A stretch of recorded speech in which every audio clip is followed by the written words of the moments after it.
Las opiniones vertidas por Felipe Izquierdo no representan necesariamente el sentir y pensar del movimiento capitalismo revolucionario.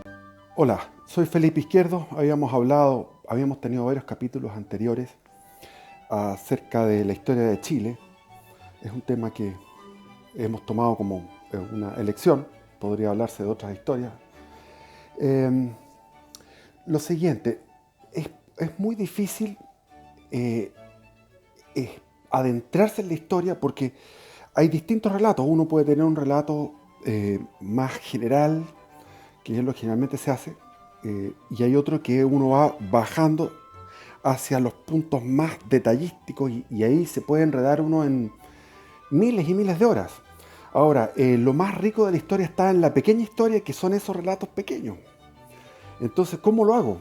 Yo digo, ¿cómo lo hago? Bueno, eh, tenemos que hacer como en el Google, que uno baja, va bajando ciertas, el espacio es lo mismo que el tiempo. Entonces uno va bajando y de repente llega al Street View, donde uno ve la calle. Pero es importante ver la calle de la ciudad, o ver el puerto, ver las fotos, ver lo que se ha tomado con este móvil que anda por distintas partes en el planeta. Entonces uno ve el Street View.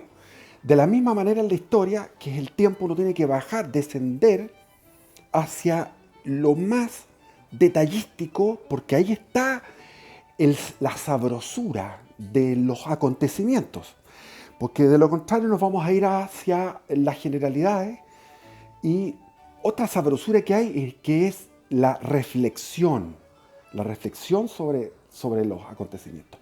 Habíamos hablado en los capítulos anteriores sobre el descubrimiento de Chile a través de Magallanes, la expedición de Magallanes, cómo se dividió el planeta en dos entre los españoles y los portugueses, y cómo esto fue obra de una velocidad impresionante, porque en menos de lo que dura una vida, es decir, estamos hablando de 1492 que se descubrió América, hasta 1540, 1550, o sea, en 60 años se conquistó casi todo el continente.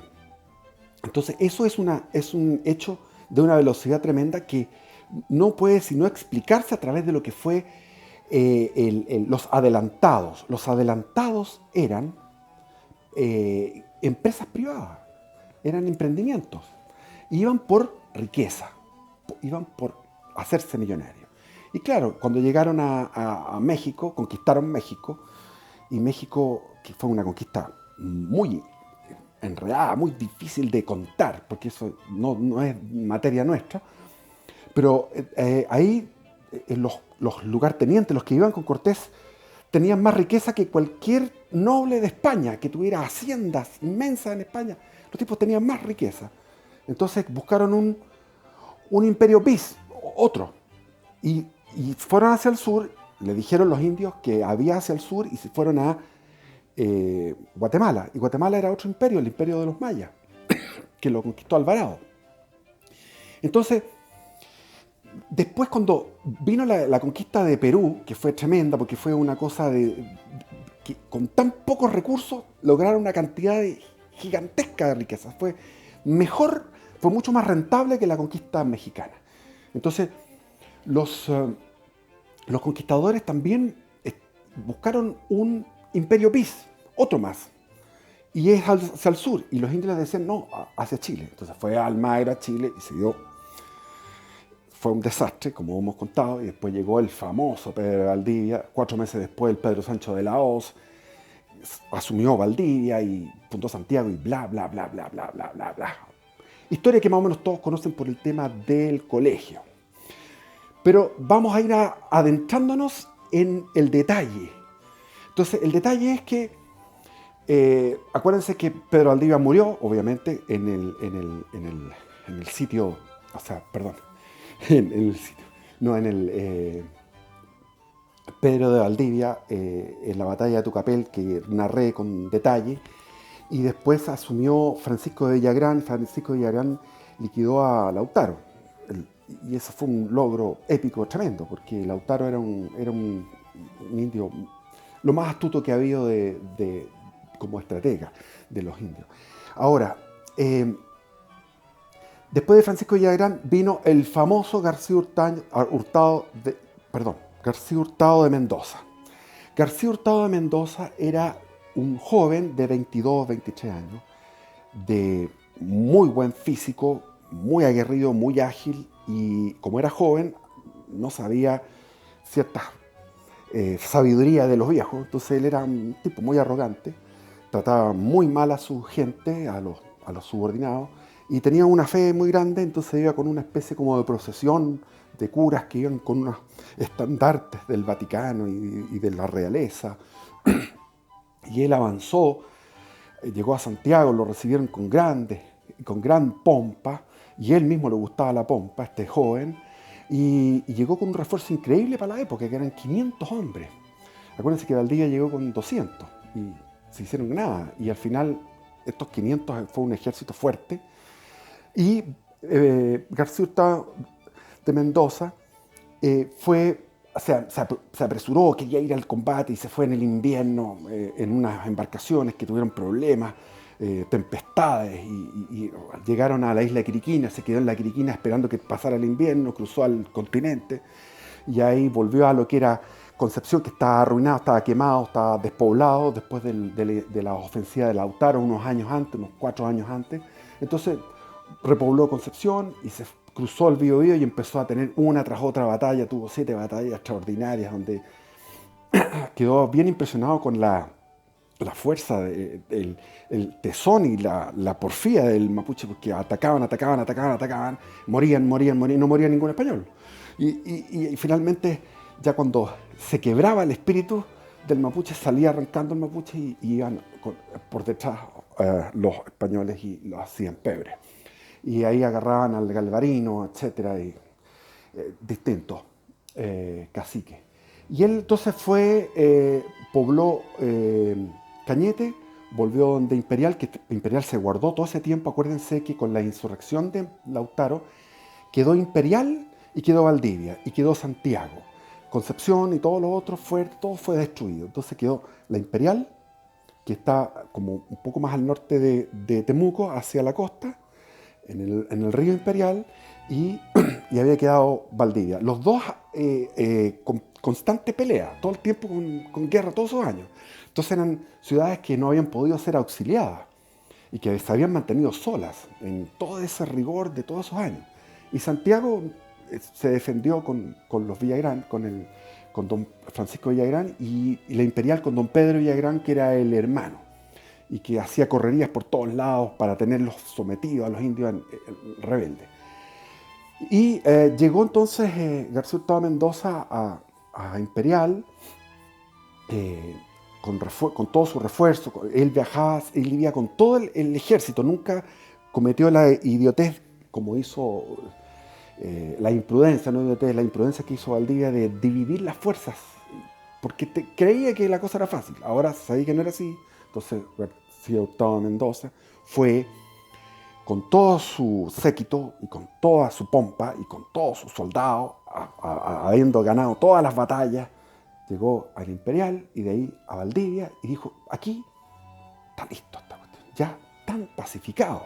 Por lo tanto, vamos a hacer una exploración hacia el sur. Llegó a Valdivia, también los valdivianos estaban habían pasado muchas penurias durante todos esos años, y desde Valdivia el gobernador dijo: vamos para allá, y sumó más gente y se sumaron 200 aventureros que querían ir a conquistar más al sur. Estaba la idea de la ciudad de los Césares, que era un mito que se buscó la ciudad de los Césares más o menos 100 años. Esta fue la primera expedición, pero después hubo muchas más expediciones. La ciudad de los Césares era una convicción de que existía, no era una fantasía. A lo mejor existe, no sabemos. Entonces, llegó y con esta tropa de aventureros se internaron, aconsejados por los indios, que los aconsejaron de una manera tendenciosa, porque los llevaron por el camino más duro. Entonces los indios le dijeron: vamos por aquí, y los llevaron por el lado de la cordillera, donde está lleno de quebradas, escarpadas, a cada rato arroyos, ríos, manantiales, pantanos, pantanos fangosos. Entonces Ercilla cuenta en su poema, La Araucana, porque iba Alonso de Ercilla, el que escribió La Araucana, entonces ella contaba, decía, aquí vamos los jinetes sucios de sudor, de sangre y de lodo. Y las ropas se iban rompiendo con cuando uno va pasando por la espesura del bosque, que era una selva. No sé si ustedes han andado, pero eso es una cosa, como decía Pablo Neruda, el que no conoce el bosque de Chile no conoce el mundo.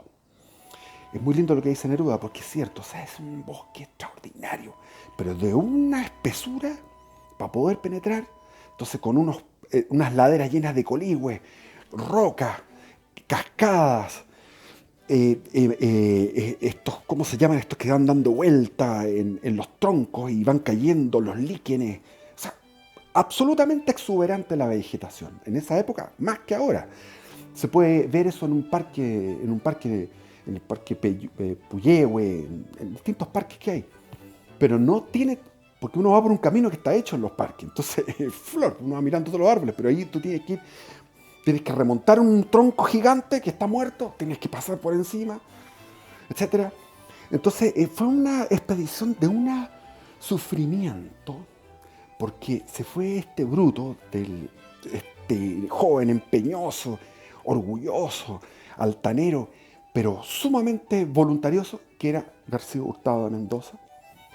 Se fue con ellos en una expedición que era, de repente, los indios que los guiaron salieron arrancando en un momento, se escaparon. Y los dejaron en un lugar donde retroceder era tan difícil como avanzar. Y estaban en ese lugar que llovía, porque se fue en invierno este gallo. Es un tipo loco, se fue en invierno. Llovía, seguía lloviendo, oscuro, llovía, esperando la primavera, pero siguieron avanzando. A paso tortuga entre medio de la selva, sufriendo lo indecible estos 200 con algunos indios auxiliares, hasta que de repente llegaron. ¿A dónde? Al Golfo de Reloncaví, donde está ahora Puerto Montt. Llegaron al mismo lugar de donde está Puerto Montt y divisaron este golfo inmenso que relata Ercilla, que va desde todo el ancho de Chile, es el golfo prácticamente, porque tú ves la cordillera y ves el otro lado. Fueron recorriendo, llegaron los indios a todo esto en forma amistosa, y eso lo cuenta Alonso de Ercilla, que los indios eran como los santos, como que no habían sido tocados por la avaricia que traían los europeos. Entonces Ercilla, el poeta, tendía a idealizar a los indios como que eran el primitivo, el salvaje puro, bueno, y al mismo tiempo el heroico, el noble, el guerrero, qué sé yo. Entonces, todo esto, estas idealizaciones calzaban con la poesía, porque tenía que exaltar estas cosas. Obviamente que son exageraciones. De todas maneras, los indios de esa zona eran mucho más tranquilos, y así lo demostró la historia. Los chilotes tuvieron un enfrentamiento con los españoles y se acabó. Después, sin problema, eran mucho más pacíficos. Y como la zona es una zona de marisco, bueno, llegaron estos gallos hambriados y justo empezó, estaba la murtilla, hay una serie de alimentos, de fruta, y se fueron a todo lo que es la mariscada. Llegaron los indios y le llevaron regalos. Llegaron con maíz, con papa, etc. Llegaron en canoas al mismo valle donde está ahora Puerto Montt, y ahí ¿cómo se llama? No, se me olvida el nombre. Bueno, Melipulli. Y ahí entonces le convidan una canoa grande que tenían ellos, que eran 2 canoas como los polinésicos. Y en esa canoa grande, con una vela, le convidaron los indios a esa canoa y empezaron ellos a recorrer todo lo que era la costa hacia el occidente, lo que es Calbuco, la isla de Calbuco, y llegaron a la isla grande de Chiloé. Entonces, se les abrió el mundo, pero ellos querían llegar al estrecho de Magallanes. Imagínense ustedes, véanlo en el mapa, todo lo que les quedaba, toda la cantidad de islas. Y les tocó, en el momento en que tuvieron que, descansaron con los indios, pero en el momento en que tuvieron que decidir volver, estaban así, dice, de nuevo, tener que regresar por el mismo camino. Pidieron consejo a los indios le dijeron, tenemos nosotros un camino mucho mejor, ustedes fueron engañados por los indios del norte, que eran los cuncos, fueron engañados por los cuncos, nosotros somos los poyas, nosotros tenemos otra ética, así que nosotros vamos a hallar por otro camino. Y confiaron, no queda otra que confiar en los nuevos indios, y le dieron el, el itinerario correcto, que era por el Valle Central. ¿Por dónde va ahora? La autopista, la Ruta 5, la Panamericana. La misma, exactamente lo mismo. Se va uno por ahí, entre medio de bosques inmensos, pero ya en un plano. Pasaron el río donde es el que se desagua del lago Yanquihue, desagua en un río que va a dar a la costa y que tiene el nombre de la localidad, se me olvida en este momento cómo se llama, ya se me va a acordar. Y de ahí llegaron al río Rahue, que es el río que está al sur de Puerto Montt, pero pasa por Puerto Montt. Perdón, por Osorno. Entonces ellos cruzaron el primer río, llegaron a este otro río, pero es un camino de 100 kilómetros. Y llegaron ahí entonces a Rahue y se dieron cuenta que la zona era fantástica. Ercilla cuenta que calculaba él como 80.000 indios que vivían ahí. Entonces, el lugar era, hasta el día de hoy es fantástico, siempre ha sido fantástico, toda la zona de Osorno, en términos de, es el mejor sitio de Chile y uno de los mejores sitios del mundo para tener ganado, cultivos de todo tipo. Es una cuestión de una fertilidad tremenda. Entonces, como es plano y tiene algunos ríos que no son tan tremendos, no están muy aislados, después está más al norte el río Bueno. Entonces, ahí el gobernador dijo, bueno, fundemos aquí una ciudad. Quería fundar la ciudad, iba con estos 200 tremendos gallos y fundó una ciudad de 80 vecinos, con su iglesia, ponían un tronco que era en la plaza para ejecutar justicia, que podía hacer cortar cabeza, ahorcar, mil cuestiones. Era una época de un autoritarismo tremendo. Y llegó a Valdivia, dejó funcionando esta ciudad, esta nueva ciudad, llegó a Valdivia y después pasó Imperial el otro invierno. Y ahí en un momento terminado iban a hacer esto, eran como caballeros medievales, entonces llegó la noticia de que había cambiado el rey. O sea, el rey, Carlos V, era un tipo tremendo, porque imagínense el poder. Yo creo que no había ser humano con más poder que Carlos V, que tenía casi toda Europa y tenía casi todo el mundo. Entonces Carlos V en un momento determinado dijo, yo me retiro, me voy a un monasterio. Se fue a un monasterio y terminó sus días en un monasterio benedictino, orando y cantando. Entonces le entregó el trono anticipadamente a su hijo Felipe, que se llamó Felipe II, que fue también un tremendo rey, inmenso. Ahora, los tipos tenían tanto poder, pero tuvieron tanta cantidad de problemas. Y como estaba todo tan centralizado, tan autoritario, resolvían una millonada de problemas y eran tipos de una austeridad. Cuando yo estuve, me acuerdo en el Escorial, uno ve Felipe II en una pieza pequeña, era una zeta, y se dedicaba todo el rato a administrar. Ningún detalle se le iba de todo el inmenso imperio. Le llegaban los detalles de Chile, le llegaban los detalles de México, le llegaban los detalles de Filipinas. Una cosa de loco. Y de Alemania, y de Italia, y de Sicilia, y de la guerra de Flandes. Que la guerra de Flandes es lo que es ahora Holanda. O sea, los holandeses eran un sector de Europa que fue aplastado y dominado por los españoles hasta que ellos reventaron y lograron echar a los españoles después de una guerra muy prolongada. Y el Flandes indiano, que era Chile, se le llamaban el Flandes indiano. Entonces, como llegó esta noticia, se hizo la fiesta, estaba en la Imperial, él mandó a construir un palacio, comillas, porque el palacio era de paja, de techo de paja, con adobe, pero él mantenía su boato, su corte que tenía García Hurtado de Mendoza. Y entonces iban a hacer una justa como caballeros encontrándose con las lanzas, como son las típicas encuentros de caballeros medievales. Y tenían también esas armaduras que tapaban la cara y tenían ese tipo de implementaciones para hacerlo. Eran pocos, 2 o 3 armaduras, pero se las prestaban y vamos peleando. Y en una de esas se cruza un tipo por entre medio y llega el poeta Ercilla y se va y empiezan a pelear por una cuestión insignificante. O sea, estos gallos eran... Todas las historias, ya sea los que iban en los barcos, los que iban conquistando, el temperamento del español era un temperamento orgulloso, muy, muy guerrero, a pesar de que al mismo tiempo eran tremendamente, fanáticamente católicos, de un fanatismo católico extremado.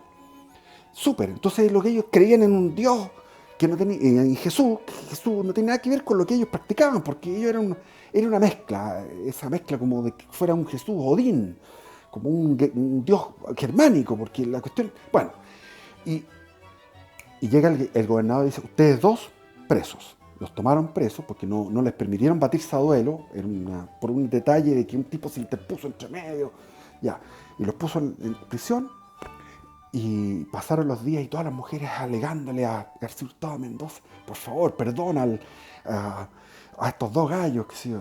Y él... era muy duro, al final se dio volando y les perdonó la vida.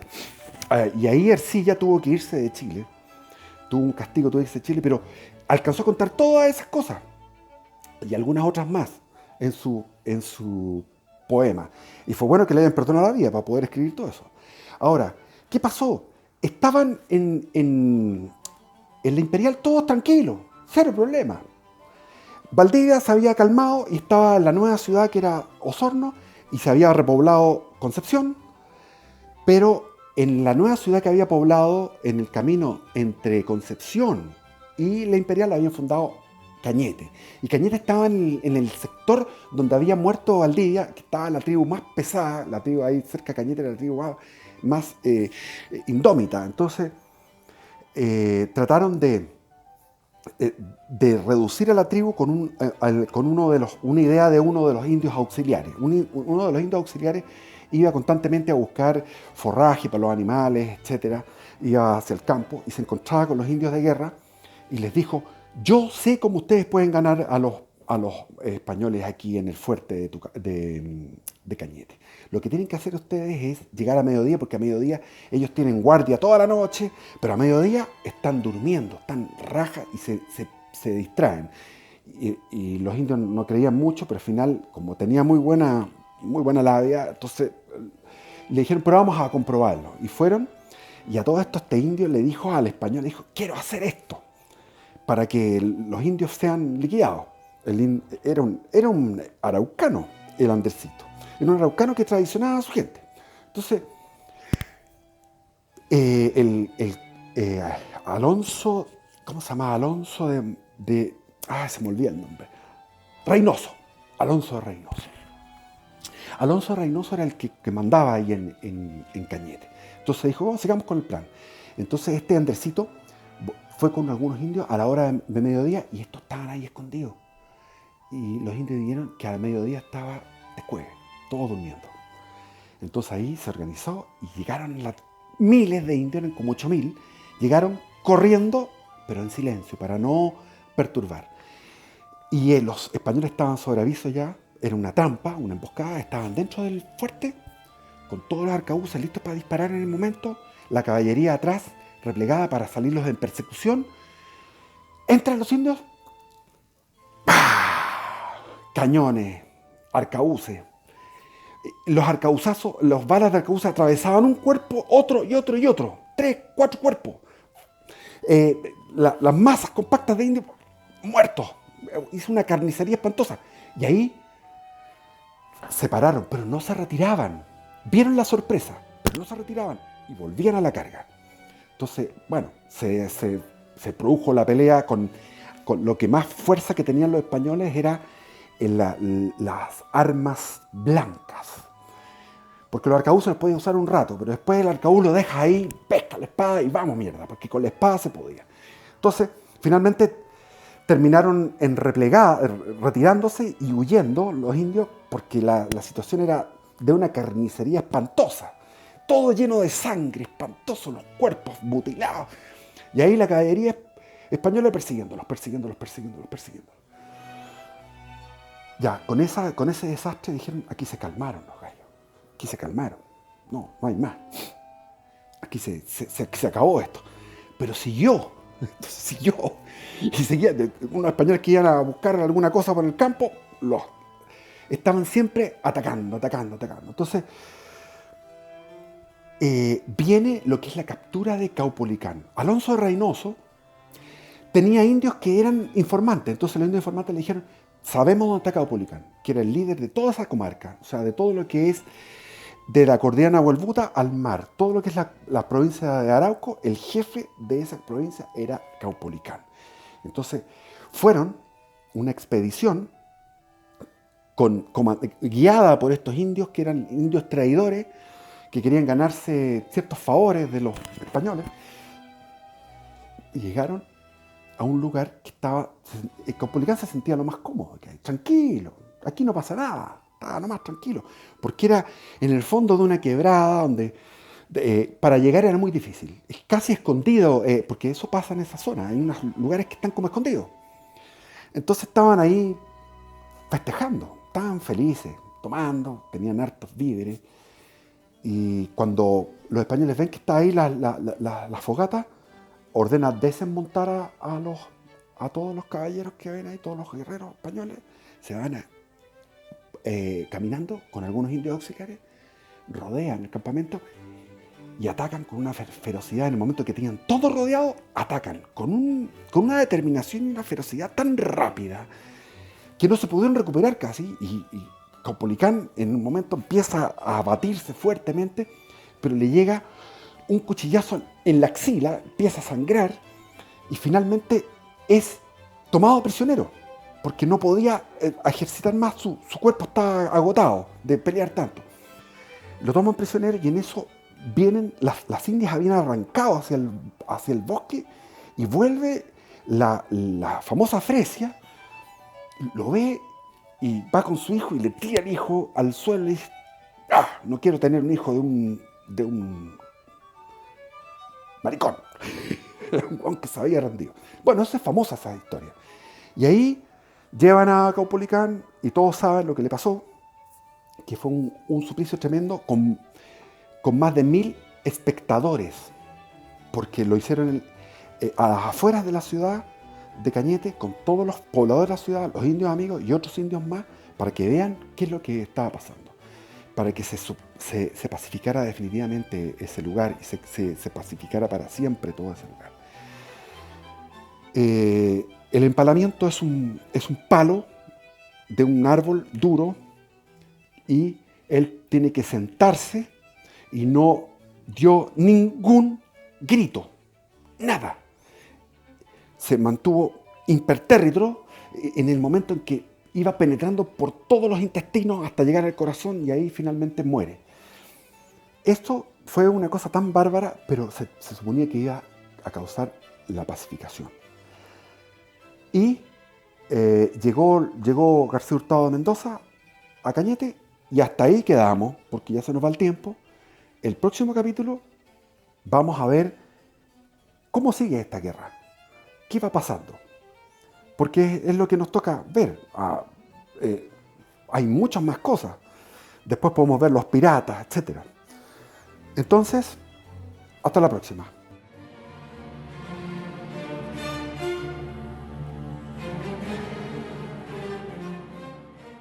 Las opiniones vertidas por Felipe Izquierdo no representan necesariamente el sentir y pensar del movimiento capitalismo revolucionario.